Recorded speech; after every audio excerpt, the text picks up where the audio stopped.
Hey guys, what's going on? Troy here at Mountain Man Treasure, and yeah, we're back. Mountain Man Treasures. Welcome into the channel, guys. My name is Troy. I'm a reseller in Montana. Very, very windy, very cold Montana right now. I guess I see you're getting snow down in New Orleans and Florida, but I don't think you're quite as cold as what we are. Sub-zero the last couple days. I think we're above freezing right now, but the wind chill, it's like 30-mile-an-hour winds out there, so I imagine it's pretty cold. You don't need the weather forecast. I've been off it's been a couple months. It was like November when I last uploaded a video, and there's several reasons for that. We're going to talk about that. I'll let you know what's going on. But the channel's alive. I'm gonna get it going again. So thanks for sticking around. And we're going to talk today. One of the questions that I get quite a bit is how do you source when it's like that? I'm pointing at the door that you can't see. I'm here at the vintage store that I have a booth, actually two booths in now, or one and a half. I share a space with another vendor. And so that's the weird like PBS style background I got going on here. I'm pointing outside. It's brutal out there, and so people ask, how do you source when it's like that? But first, why have I been gone? Where have I gone? And while I've been out, shout out, I've gotten multiple messages from a lot of you, and I appreciate that, checking in on me. I got back with some of you, and a lot of you I didn't. And I apologize for not getting back. I do appreciate the check-in. I'm okay. Yeah, I'm okay. But there's been a lot of stuff going on since we've chatted last. Mountain Mama broke her foot. She was on one of those little knee scooters for it was quite a while because of her other medical issues. It just took a long time to heal, and it was super frustrating, and it was more frustrating, of course, for her, but it was just tough. I was driving her everywhere. We had to load up the scooter everywhere we went, into the car and unload it, and even moving around the house using it. It was interesting. So we had that going on. We had just normal life, right? Like trying to juggle chainsaws. It felt like sometimes trying to keep things all going between, let's just call it life, going on. Mountain Mama had that. We've got the kid going to school now. Mountain Kid is off at school. Both of our parents have had some health issues, so we've had 4 different health issues going on with my parents and my in-laws. And so we've been helping them with that, some travel back and forth. And in Montana, it's not a big deal, but if I go home, it's a 3.5-hour drive or so. I can make it in 3. It's at least a 3-hour drive to get home for me. To get to Mountain Mama's parents, it's about an hour and a half. And so the back and forth for that stuff, it takes a bit. And so we've been trying to help both of them with various things. For those of you that have been with the channel for a while, you'll know that my dad had a stroke. It was very serious. He fought back, and then he's doing better every day, and so he's doing okay. And Mom, at the same time, was going through breast cancer battle treatment thing. Got past that, she beat it, and she's been doing well. But it here recently it came back, and it came back pretty strong. She's fighting it again. She, in her own words, don't get on me for it, she's a tough old bird. So she's fighting again. It's just tough because you go through it, you think you're at the end, and you're not. It's back, and it's bigger, and it's meaner. So that's a lot, and I've been dealing with that, and we as a family have been dealing with that. And then here most recently, this is yeah, this is a harder one. I was hoping shooting this in this place and not at my place would help me with this a little bit. I don't think it is. Um, we had to say goodbye to Mountain Dog. Um, just a couple days before Christmas, actually. And I kind of felt like it might be coming for a couple months. And was just sort of praying like, hey, we need to get Mountain Kid home from school. Like, that's not a phone call I wanted to make, right? The week before that, it went from, I think this is something that's coming, to knowing for about a week. That last week while she was at school, finals and all that, it became pretty clear. All of a sudden, he took a downturn. And so that was hard. It was real hard. It's still hard. You know, it was, like I said, a couple days before Christmas. You know, so Elizabeth got to be home, and that was a good thing. And we all got to be together, and that was a good thing. And we did this at home. You know, a couple folks came over, a veterinarian came up to the house, and so that was nice. But man, you know, he'd been around for more than 11 years with us, and so, you know, he was officially Mountain Kid's dog, right? But especially once I started doing this full time, he was my buddy, you know. Like, again, he was anyway, but it just became it became different, because he and I were together all day, every day, you know, while I was at home. And so we had our routine, and he would follow me everywhere, and I mean literally everywhere. And so it's been tough just sort of adjusting to that not happening, to him not being there, you know, and being part of everything. So yeah, that was happening, you know, as we were sort of building up to it. And then, you know, it happened, and it's been weeks, and I'm still having a hard time, you know. Yeah, I can't talk about it anymore.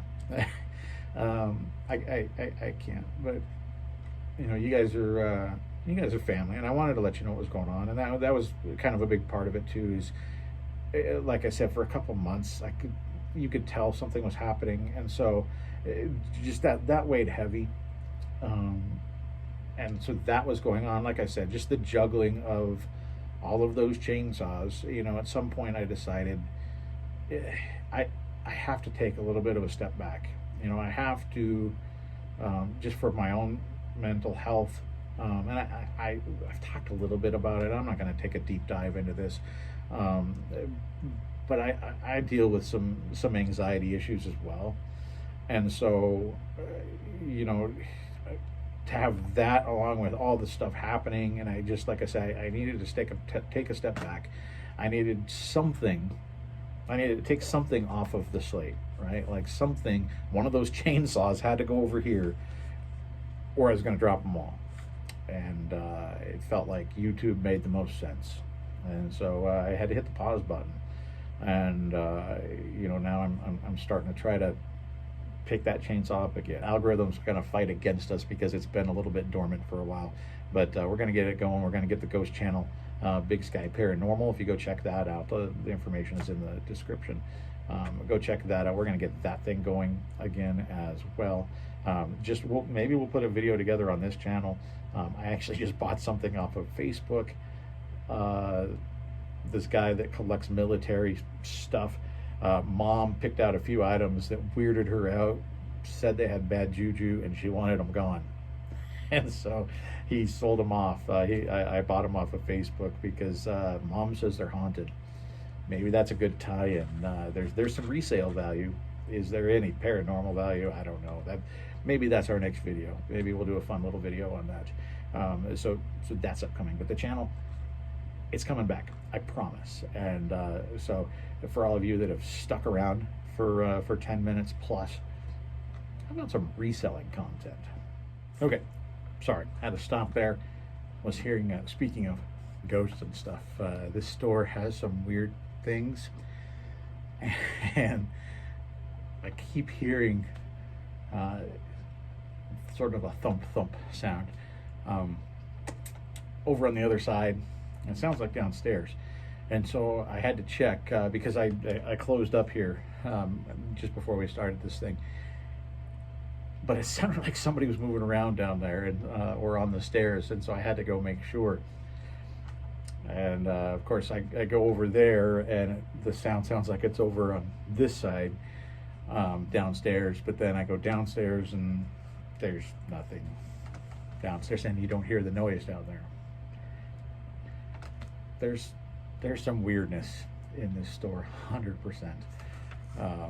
But anyway, I promised reseller content, so let's talk about it. I've been hanging on to a list here because I can't, there's a lot of numbers and I can't remember them. But one of the ways that I have been sourcing this winter is through auctions, online auctions. And generally auctions that I do have to have things shipped to me, and that makes it a little harder.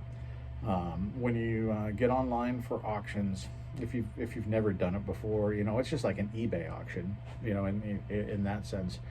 But you have to take into account when you're buying something, there's going to be shipping cost involved, and some of these places, the shipping is very expensive, more expensive than it needs to be, because they try to make money off of the shipping.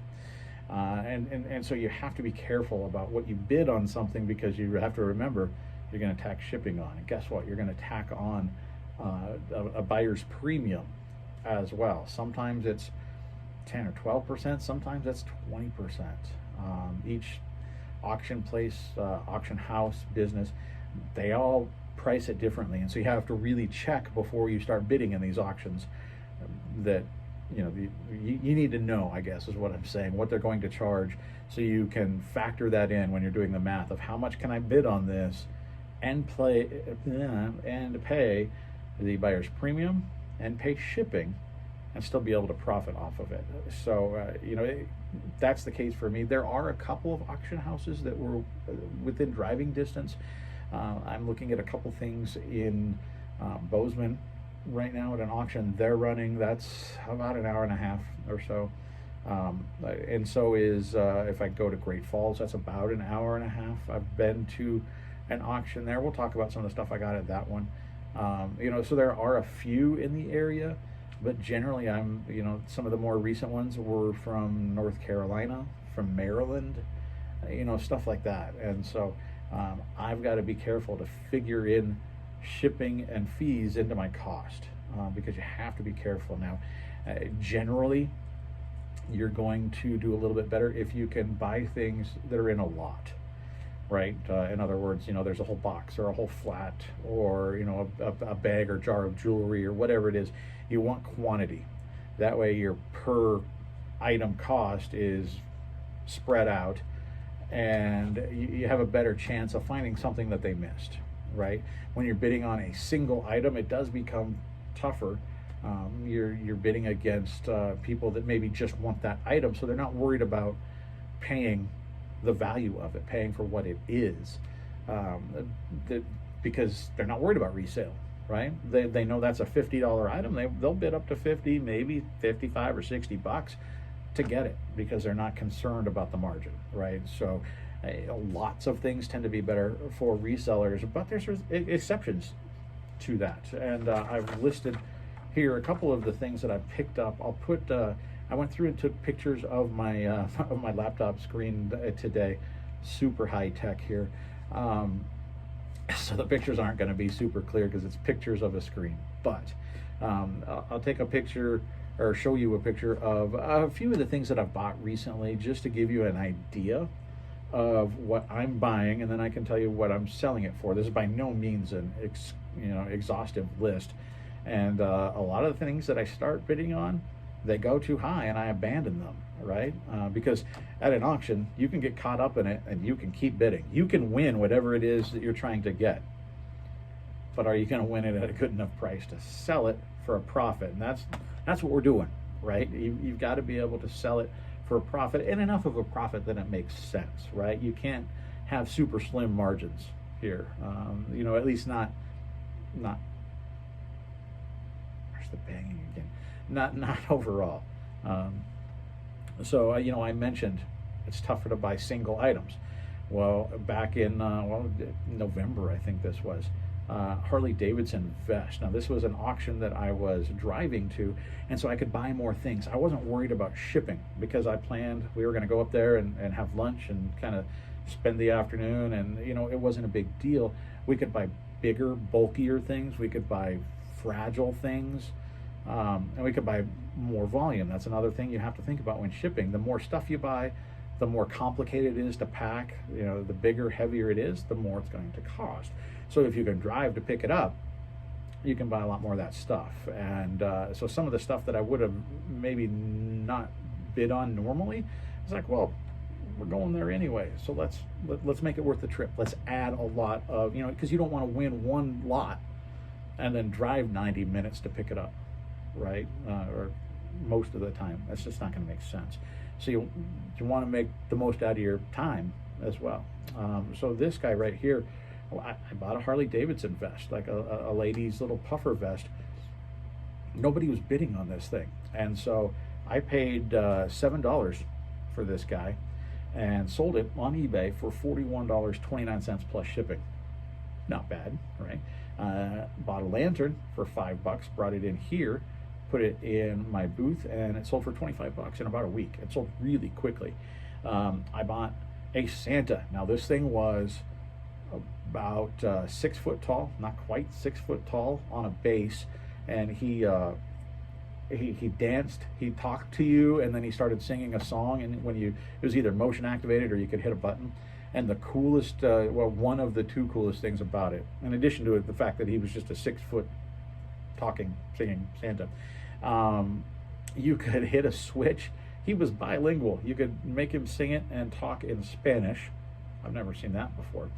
And there was also an aux port, so you could play your own music and he would dance around to your own music. It was incredible. I put a bid on this thing, never thinking that I was going to win. I think I put on the screen right here $35. That was my max bid that I set. I actually won him for $32.50. I put a bid in, nobody else bid on it. Maybe because the people that were interested, it was further away, they didn't want to have it shipped. I don't know, but I brought it into the store. I took a little bit of video of him, put it on Facebook Marketplace, and he sold in a matter of days. Somebody came into the store and purchased him. There were multiple people asking about him, actually. He sold for $150 here in the store, so $32.50 into $150. Pretty cool. Now, these prices that I'm giving you, I paid $32.50. That doesn't include then the buyer's premium. So there's a few dollars more, I guess, that I paid for these things. At the same place, I got these little blow mold gnomes, elves things. These are like little tabletop blow molds. They're like 12 inches tall, if I remember right. Relatively rare, and it seems like they sell very well. So I saw them on there, and I was super excited. Check the comps on eBay. That's another thing. You're finding this stuff. You can comp it before you bid on it, so you know what you're getting into. I got these guys for I think it was about $35 is what I ended up. Some of the auctions, it doesn't update the final amount, so I just had to remember. I believe it was $35. I sold between the two of them. They both went on to eBay. They sold for $126.85 plus shipping between the two of them. Not bad. And then I bought these buckles. These are not particularly valuable. The sell-through rate on them isn't great, but there were a ton of lots, and there were 43 lots that I ended up winning. Some of them I ended up passing on because the bidding went too high. I won these for varying amounts. Some of them I won for like $3, some for $5 and $6.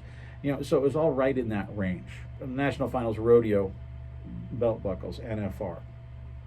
And a lot of the people that are trying to sell these online, I noticed when I was looking in before I bid on them, they were trying to sell them for 15, 20, 25, you know, whatever it is. They were trying to sell them for a higher amount.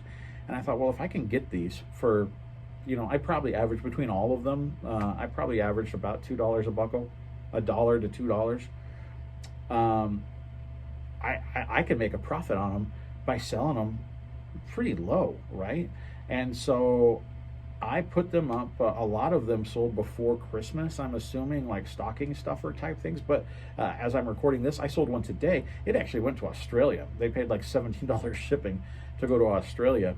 I still have quite a few of them listed, but I've sold a good number of them. I didn't go through and add it up, but I'm selling them at $9.98 plus shipping. There were a couple that I sold for free shipping. I think maybe a mistake on my part, but still made $5 and made a little profit on them. But generally, I'm selling them for $10 a piece, and I've sold quite a few of them. And it's a good item to have in the store because it's a super easy thing to list. And if you've watched the channel for a while, you know I don't mind selling lower dollar things, especially in quantity. And these are so easy. You know, I wrap them up in bubble wrap and put them in a poly mailer. Like it's really easy. And to list them was a sell similar style. You know, 2 pictures and sell similar. Just update the year. You know, very, very easy lister. So I bought 43 lots, and they all had at least 2. Some of them have 3. So, you know, in the neighborhood of 100 buckles that I got, selling them at $10 a piece, there's some profit to be made there for sure. I bought some plush because I saw one of the keywords that I saw in there, Jellycat. If you don't know Jellycat, it's a fantastic plush brand. Just like some of the collectible stuff, some of these are retired. They don't make them anymore. And so they're already pretty good, just brand name. But then if they're retired, even better. Well, this lot happened to have, I think it was 3 of them still in plastic. And so I bid on those. I ended up paying $16 for the lot. I sold one the other day. I took an offer of $80 for, it was like a blue and like tan speckled tortoise. $80 for one of them. And I've still got, I think, the 2 Jellycat online. The little blue teddy bear sells for like $15 plus shipping online relatively well. And then the others, I have in here in my booth. I've sold several of them for $4, $5, $6. That you know, I have a little section for plush. The kids pick them up, and so there's a lot of. I mean, I've paid for the lot just with the stuff I sold in here, you know. But Jellycat was what I wanted, and then the other stuff was just kind of bonus. Cars, you know, talk about selling small stuff. Disney, Pixar's cars. They've come down a little bit, but they do still sell for the right ones. And some of the die-cast cars, they had 2 lots. Here they are. They had 2 lots up for sale. One for $5, one the other for $6. I'm selling these for $5 to $10 on eBay. There's one of them that's like $15 that I put up there that sells pretty well. And the ones that didn't have a good sell-through rate, I brought in here, and I've already sold some of them out of my booth for $2, $3. Kids come through and they pick them up. I sell cars out of here, all that, not Pixar cars, but Hot Wheels, you know, whatever it is. I sell cars out of here pretty regularly, so they're a nice little filler item. Even if all of them came into the store for $2 a piece, I would have made money. So again, I was looking at lots, and the volume is what made me my money. Here's a small lot right here, but something that I knew about. Because of the auction house that I'm involved with here. We sold some of these previously for somebody that consigned them with us. I happened to know the brand, and so when I saw that, I went, oh, some of these are worth something. And so I bid on like 3 of the lots. 2 of them went too high for me, but this one for some reason kind of went ignored, and I think it was the best one. I paid $7 for this lot of little pewter figures, Army, Navy, you know, whatever. There was a really sort of a mishmash of guys in here. There's Douglas MacArthur was in here. There was it Stonewall Jackson? I don't remember. There was a bunch of different guys in here. $7, and I've got, I believe, 1 left right now. And the rest of them have sold on eBay for a total of $118.16 plus shipping. Pretty good. And so happy with that. Funko Pops, these were in a lot, and I just happen to have a good feeling about these. Fifth Element, I like the Jellycat. They're retired. And even out of the box, there are Funkos that out of the box are still worth money. I know a lot of people go, oh, Funko Pops, those are Beanie Babies. Go ahead and think that, because there's still enough of them out there that are worth decent money.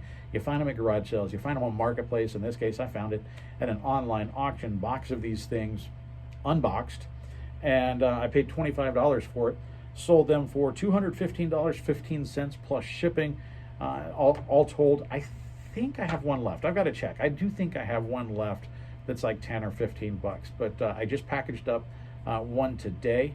A Sharknado that was mixed in there. He sold for 15 bucks. I sold a guy from Doctor Who, a Dalek from Doctor Who, was 10, 15 bucks the other day. But the Funko Pops, one of them, the first one that sold was the opera, what's her face, Pava Laguna. I can't remember. It's a fantastic movie.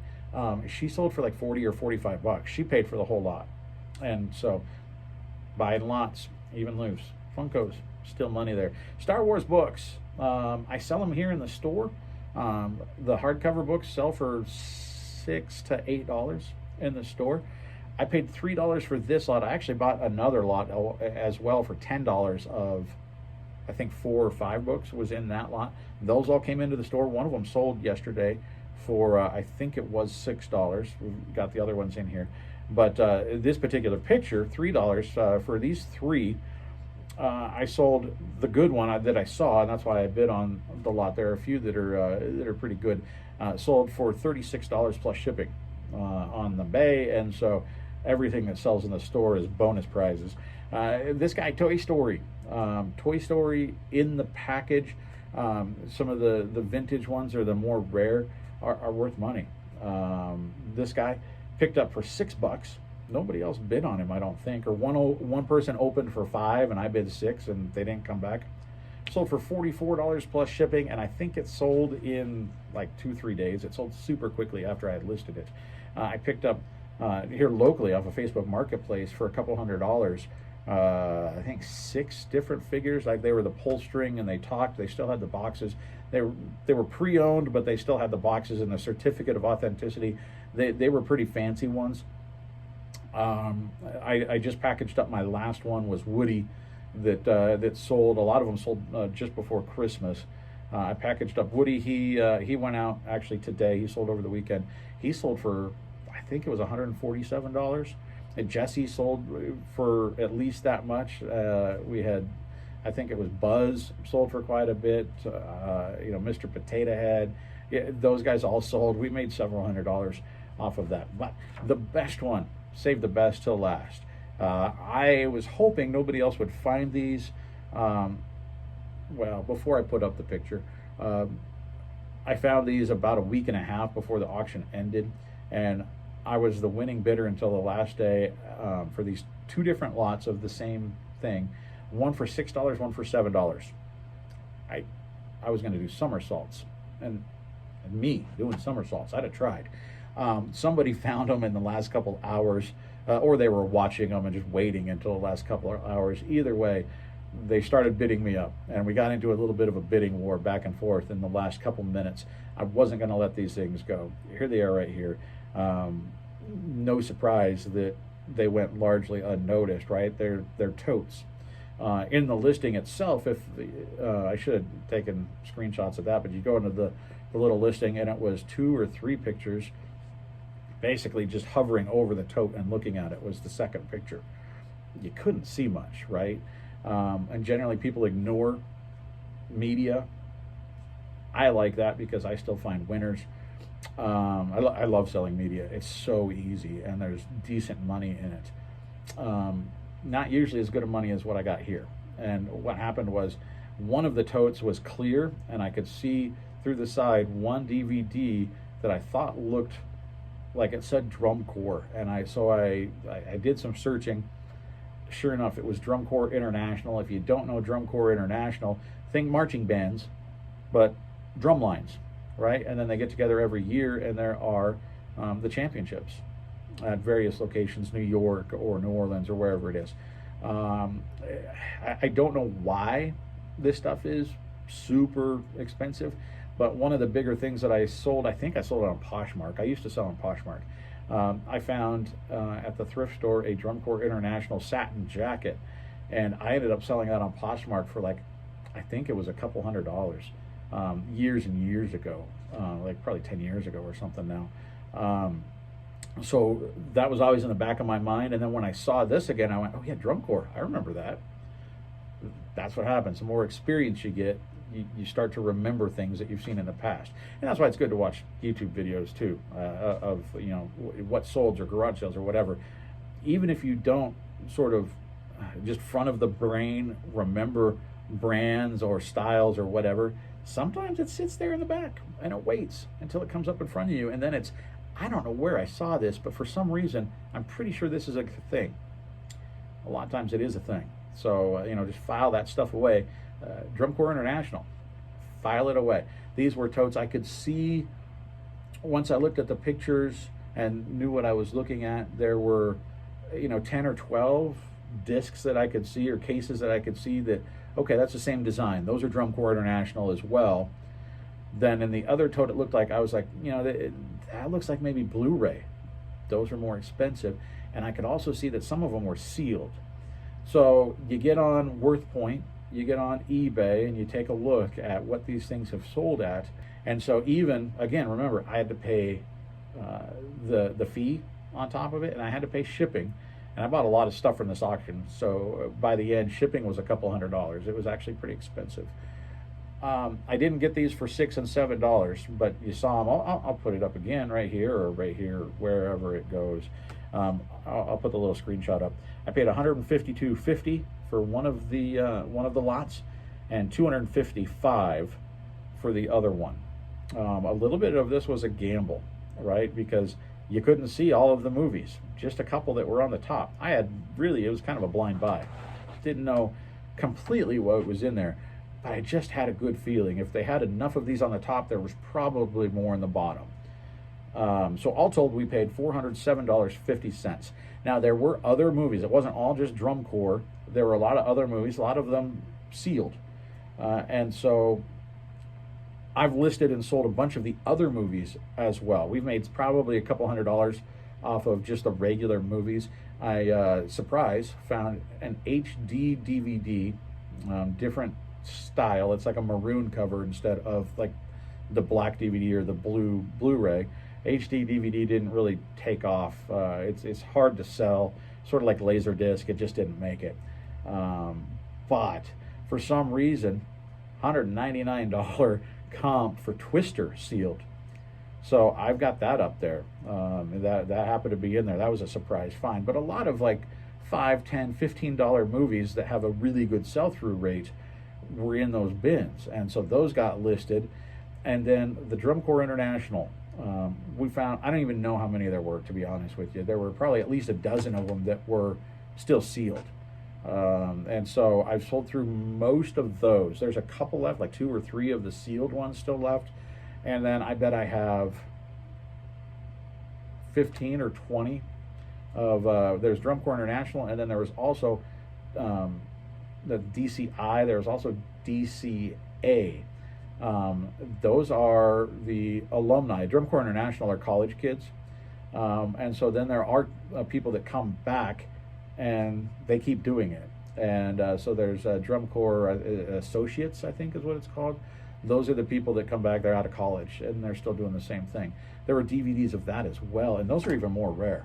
I couldn't hardly find any for sale. And so mine are some of the only ones that are available even. And so those, the price point on those is lower, but they're selling pretty well. Not as well as the Drum Corps International, but they're selling. And so it was a great find. I went through and I added up this afternoon just the Drum Corps stuff that we've sold, DVD or Blu-ray. Keep in mind, like I said, that we still have a few left. $407 was what we are into it for, plus shipping and fees. So once we figure out those fees and the shipping, let's call it $500. Let's call it $600. I'll go up. I'll give it all of the shipping, right? So $600 that we paid for these Drum Corps International. Right now, I've sold $2,925.06 of just Drum Corps International, $2,900.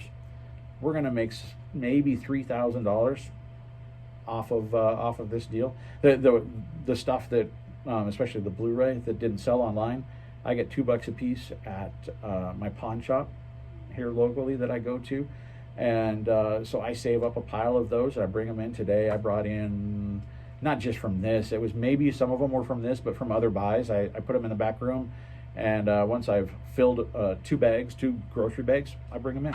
And today I brought in 35 of them, stood there for 5 minutes, and made $70. It's easy money. And so, you know, I did that with some of them. Like I said, others sold on eBay. So we're well over $3,000 made already, with a lot of stuff still listed. So we're going to make probably $3,000 off of Drum Corps International and other various DVD, Blu-ray.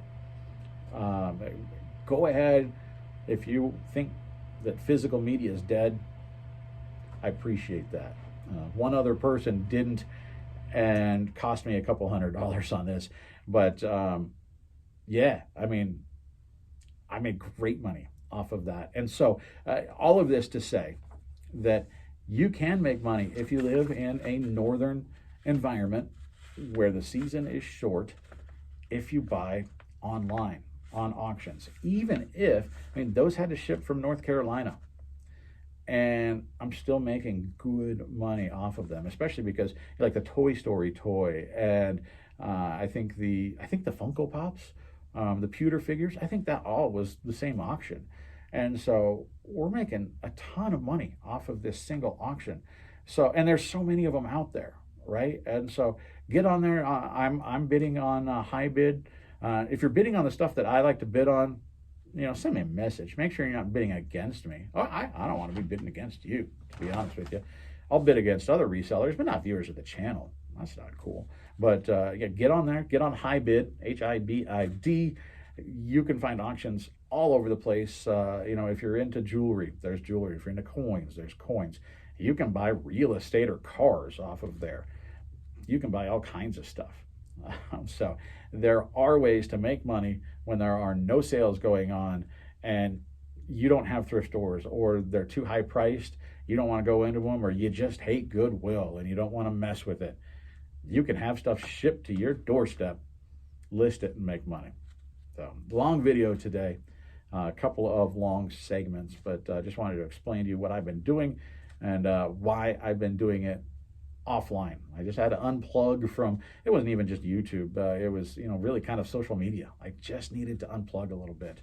And so now I'm getting back. And, you know, I guess a good reminder for all of us resellers that sometimes you got to step back from something, or not even resellers, just human people. Sometimes you need to take a break and recharge, and that's okay. It really is. We'll see if we can get this channel up and going again. I appreciate you guys that have stuck around and supported us. And you know, I'm going to sign off. I got to take care of the register and shut down the lights and stuff. And I got to get home. I'm hungry. Got to make some dinner. So we'll see you next time.